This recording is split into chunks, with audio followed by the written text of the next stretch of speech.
જમ્મુ કાશ્મીરના પહેલગામમાં થયેલા આતંકી હુમલામાં જીવ ગુમાવનાર મૃતકોને શ્રદ્ધાંજલિ પાઠવવા વડોદરા મીડિયા ક્લબ દ્વારા વિશ્વવિખ્યાત ગાયક અતુલ પુરોહિતના કંઠે સુંદરકાંડના પાઠનું આયોજન કરવામાં આવ્યું છે।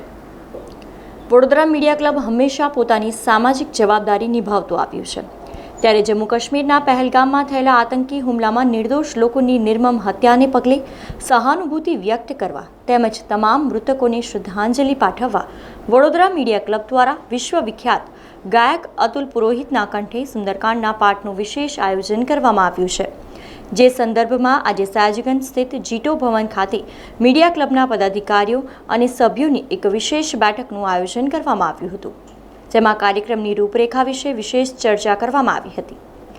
ઉલ્લેખનીય છે કે વડોદરા મીડિયા ક્લબ દ્વારા આયોજિત સુંદરકાંડ પાઠ આગામી તારીખ 4મી મેના રોજ રવિવારે રાત્રે 8 વાગ્યે શહેરના સુરસાગર સ્થિત પરફોર્મિંગ આર્ટ્સ ફેકલ્ટીની બહાર યોજાશે, જે સંદર્ભે વડોદરા મીડિયા ક્લબના પ્રમુખ અજય દવેએ વધુ માહિતી આપી હતી। પહેલગામમાં થયેલા જઘન્ય આતંકી હુમલામાં માર્યા ગયેલા પ્રત્યે સહાનુભૂતિ વ્યક્ત કરવા અને એમને શ્રદ્ધાંજલિ અર્પણ કરવા માટે વડોદરા મીડિયા ક્લબ તરફથી 4મી તારીખે ફેકલ્ટી ઓફ પરફોર્મિંગ આર્ટ્સના સ્ટેજ પર સુંદરકાંડનું આયોજન કરવામાં આવ્યું છે અને આ સુંદરકાંડમાં અતુલ પુરોહિતજી પધારી રહ્યા છે। આપ સૌને ખબર છે, અતુલ પુરોહિત વિશ્વવિખ્યાત કલાકાર છે।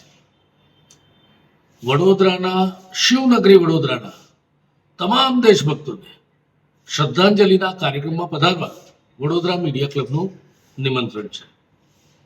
સમય 8 કલાકે, સ્થળ ફેકલ્ટી ઓફ પરફોર્મિંગ આર્ટ્સ સુરસાગરની સામે, 4મી તારીખે અવશ્ય પધારજો। સમાચારોના સતત અપડેટ માટે TNN ન્યૂઝને YouTube પર સબસ્ક્રાઇબ કરી બેલ આઇકોન પ્રેસ કરો અને અમારી સાથે જોડાયેલા રહો Facebook, Instagram અને Twitter ઉપર।